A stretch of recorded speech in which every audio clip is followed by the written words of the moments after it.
주시는 하나님의 말씀은 욥기 10장의 말씀입니다. 욥기 10장의 말씀을 드라마 성경으로 읽겠습니다. 내 영혼이 살게 곤배하니 내 불평을 토로하고 내 마음이 괴로운 대로 말하리라. 내가 하나님께 아뢰오리니 나를 정죄하지 마시옵고 무슨 까닭으로 나와 더불어 변론하시는지 내게 알게 하옵소서. 주께서 주의 손으로 지으신 것을 학대하시며 멸시하시고 악인의 꾀에 빛을 비추시기를 선히 여기시나이까. 주께도 육신의 눈이 있나이까. 주께서 사람처럼 보시나이까. 주의 날이 어찌 사람의 날과 같으며 주의 해가 어찌 인생의 해와 같기로. 나의 허물을 찾으시며 나의 죄를 들춰내시나이까. 주께서는 내가 악하지 않은 줄을 아시나이다. 주의 손에서 나를 벗어나게 할 자도 없나이다. 주의 손으로 나를 빚으셨으며 만드셨는데 이제 나를 멸하시나이다. 기억하옵소서. 주께서 내 몸 지으시기를 흙을 뭉치듯 하셨거늘 다시 나를 티끌로 돌려보내려 하시나이까. 주께서 나를 젖과 같이 쏟으셨으며 엉긴 젖처럼 엉기게 하지 아니하셨나이까. 피부와 살을 내게 입히시며 뼈와 심줄로 나를 엮으시고 생명과 은혜를 내게 주시고 나를 보살핌으로 내 영을 지키셨나이다. 그러한데 주께서 이것들을 마음에 품으셨나이다. 이 뜻이 주께 있는 줄을 내가 아나이다. 내가 범죄하면 주께서 나를 죄인으로 인정하시고 내 죄악을 사하지 아니하시나이다. 내가 악하면 화가 있을 것이오며 내가 의로울지라도 머리를 들지 못하는 것은 내 속에 부끄러움이 가득하고 내 환난을 내 눈이 보기 때문이니이다. 내가 머리를 높이 들면 주께서 젊은 사자처럼 나를 사냥하시며 내게 주의 놀라움을 다시 나타내시나이다. 주께서 자주 증거하는 자를 바꾸어 나를 치시며 나를 향하여 진노를 더하시니 군대가 번갈아서 치는 것 같으니이다. 주께서 나를 대해서 나오게 하셨으면 어찌함이니까. 그렇지 아니하셨더라면 내가 기운이 끊어져 아무 눈에도 보이지 아니하였을 것이라. 있어도 없던 것 같이 되어서 태에서 바로 무덤으로 옮겨졌으리이다. 내 날은 적지 아니하니까. 그런즉 그치시고 나를 버려두사 잠시나마 평안하게 하시되 내가 돌아오지 못할 땅 곧 어둡고 죽음의 그늘진 땅으로 가기 전에 그리하옵소서. 땅은 어두워서 흑암 같고 죽음의 그늘이 져서 아무 구별이 없고 광명도 흑암 같으니이다. 주님의 은총과 평화가 우리 성도님들 가운데 있기를, 그리고 온라인으로 기도의 자리를 지키시는 우리 모든 성도님들 가운데 함께 하시기를 주님의 이름으로 축원합니다. 오늘은 주님의 긍휼하심을 품고 사는 삶이라는 제목으로 말씀을 나누고자 합니다. 저는 개인적으로 이 세상에 만연해 있는 고통의 문제에 관심이 많이 있습니다. 아마 여러분도 신앙을 가지신 이후에 이 문제에 대해서 한 번쯤은 고민해 보셨을 것입니다. 세상에는 참 가슴 아픈 이야기들이 많이 있습니다. 우리는 그러한 가슴 아픈 이야기를 들을 때마다 왜? 라는 질문을 해보기도 합니다. 왜 죄 없는 사람들이 전쟁으로 인해서 죽어가야만 할까? 왜 가난한 사람들은 가난을 대물림할 수밖에 없는 사회 구조 속에서 살아가야 할까? 왜 세상의 어떤 이들은 의료의 혜택을 전혀 받지 못하고 죽어가야 할까? 우리 주변을 잠깐 둘러보아도 모순된 현실이 많이 있고요. 이해할 수 없는 상황들이 굉장히 많이 일어납니다. 여러분은 왜? 라는 이 질문에 어떻게 대답하시겠습니까? 그냥 그런 고난이 있어 라고 말하실 건가요? 답을 알면 좋겠지만 사실 이 질문은 답이 없는 질문입니다. 제가 예전에 고통의 문제에 관심이 많아서 혹시 욥기를 읽어보면 그 해답이 나올까 하고 열심히 읽었던 적이 있습니다. 그런데 욥기를 다 읽어봤는데도 제가 궁금했던 질문의 해답은 나오지 않더라고요. 욥기는 고통의 문제에 답을 주는 책이라기보다는 모순된 오늘을 살고 있는 우리들이 욥과 같은 현실 속에서 과연 어떤 믿음을 가지고 살 수 있을까를 보여주는 말씀입니다. 욥기의 구조를 보면 욥의 친구인 엘리바스, 빌닷, 소발, 나중에 나오는 엘리후까지 한 명씩 나와서 그들이 논리적으로 욥의 잘못을 지적하고 욥을 훈계합니다.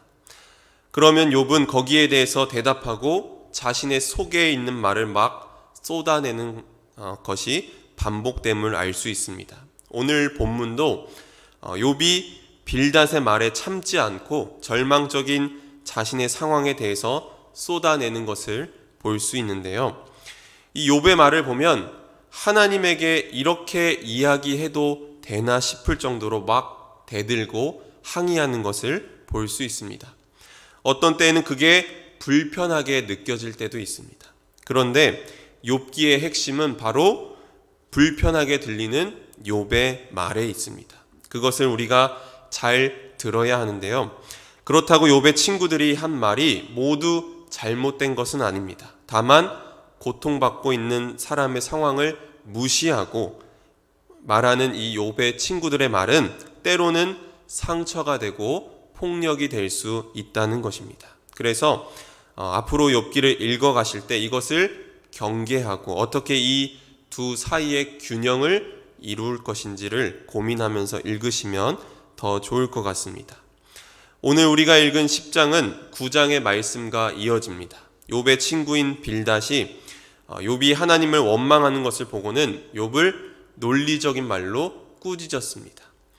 빌닷의 논리는 쉽게 말하면 욥, 네가 그렇게 불행한 까닭은 너의 자녀들이 죄를 지었기 때문이야 라고 하는 것입니다.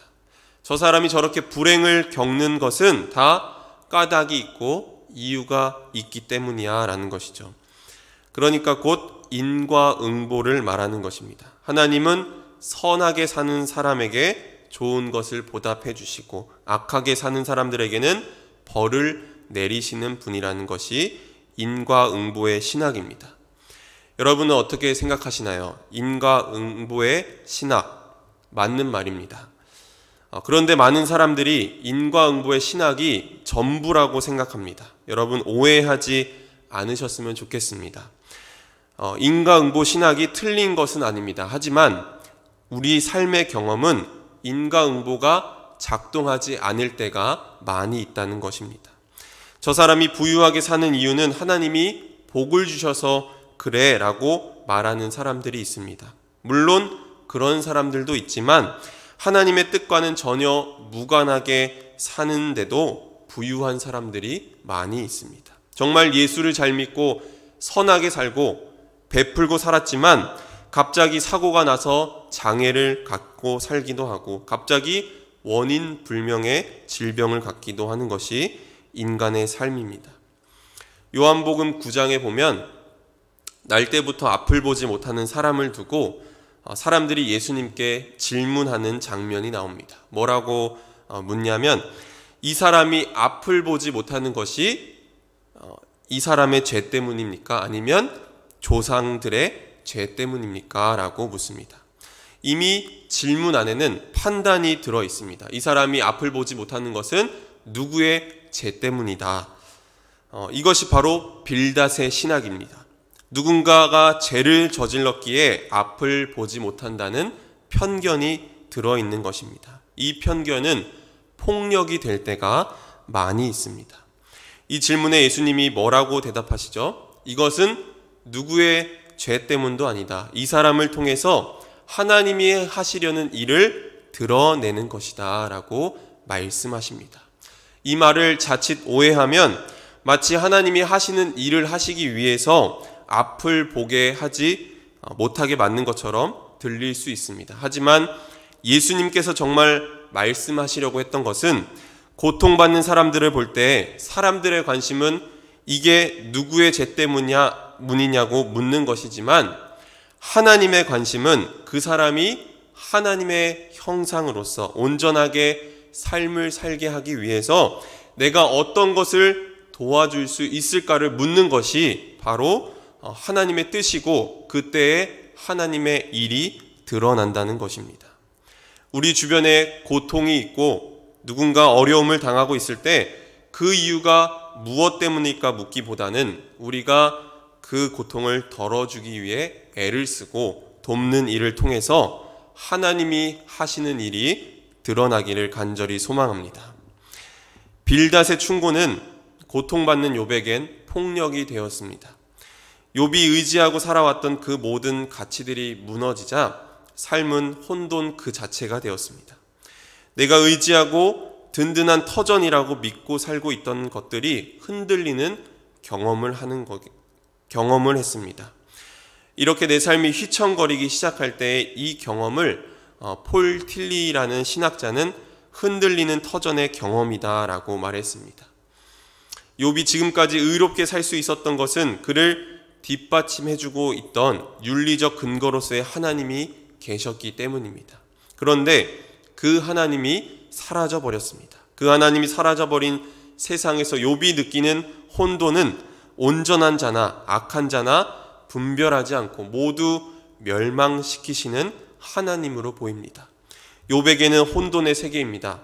그에게는 희망도 소망도 없습니다.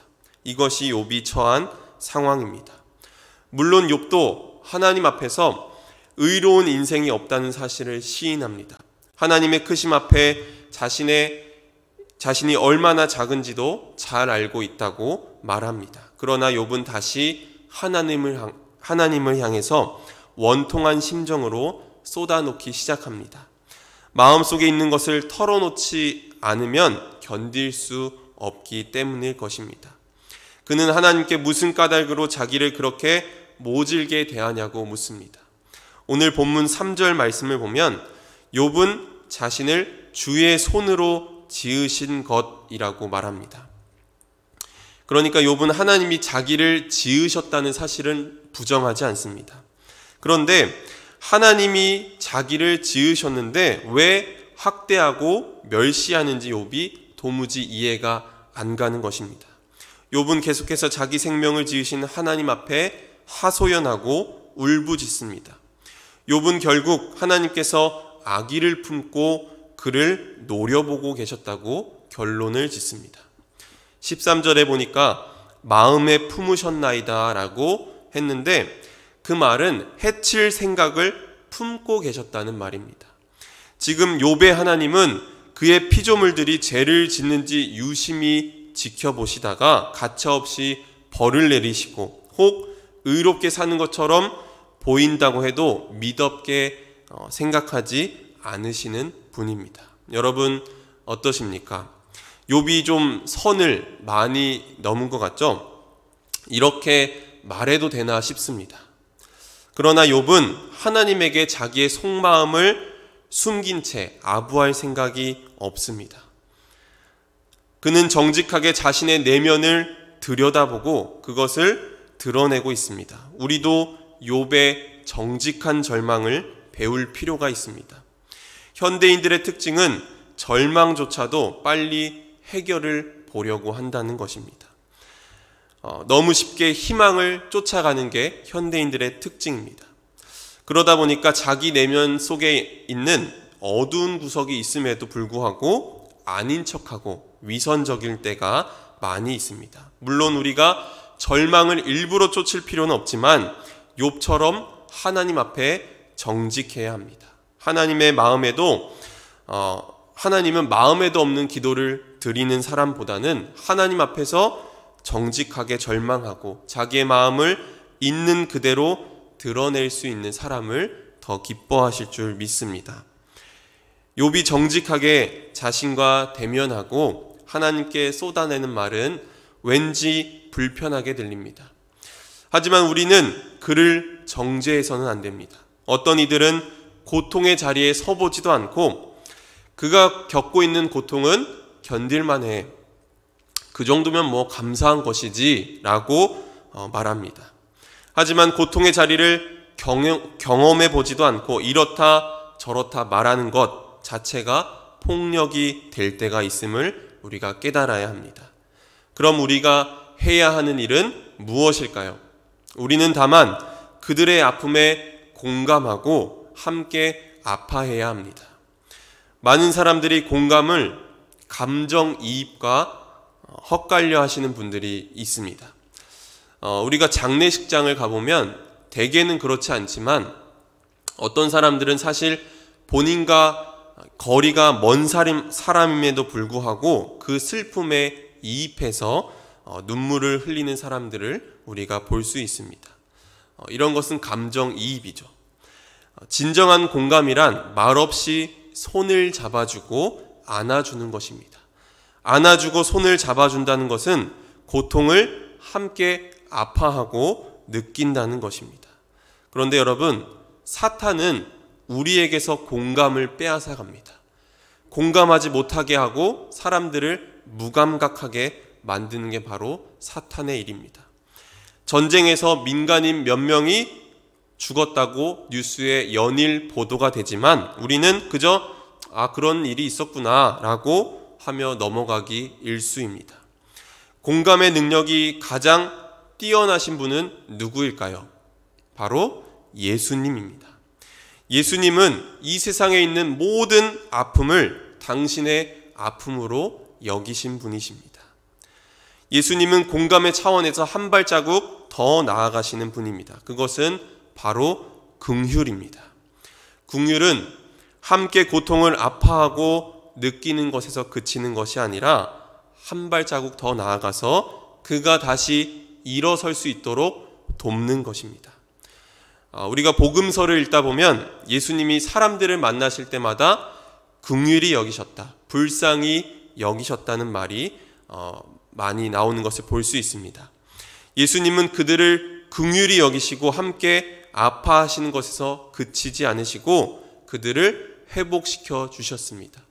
예수님은 38년 된 병자를 일으켜 주셨고 중풍병자를 고치셨으며 앞을 보지 못하는 사람들의 눈을 뜨게 해 주셨습니다. 바로 이것이 주님의 긍휼입니다. 오늘 우리가 이런 이적이나 기적을 행해야 한다는 것은 아닙니다. 우리는 긍휼의 마음을 품고 우리의 삶의 자리에서 할 수 있는 일들을 하면 됩니다.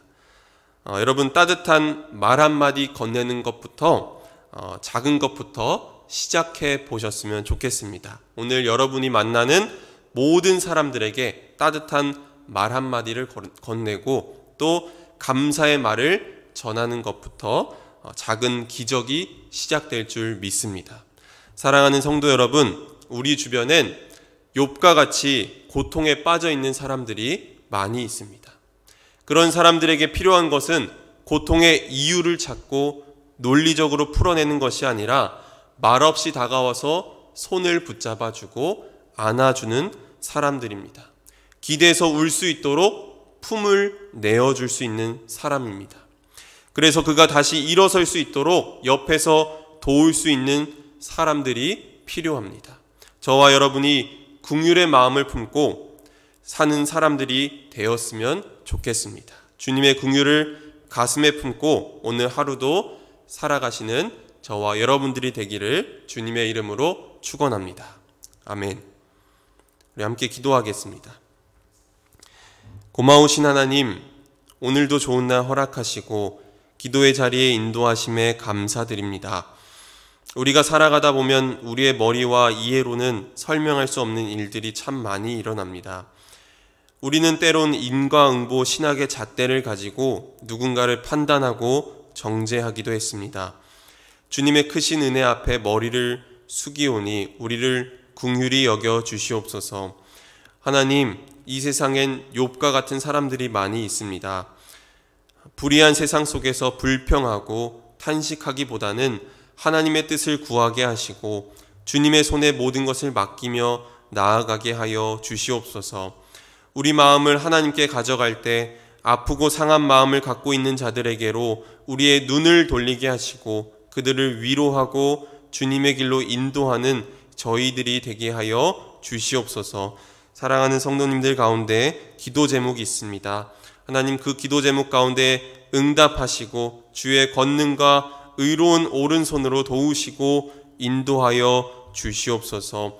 오늘도 주님께 귀한 예물 드린 손길 있습니다. 하나님, 그 손길을 기억하시고 하나님의 은혜와 축복을 날마다 경험하게 하여 주시옵소서. 오늘 하루도 하나님과 동행하며 살아가게 하시고 누군가에게 따뜻한 말 한마디 건넬 수 있는 저희들이 되게 하여 주시옵소서. 모든 것 주님께 맡겨드리며 예수 그리스도의 이름으로 기도드렸습니다. 아멘. 하늘에 계신 우리 아버지시오,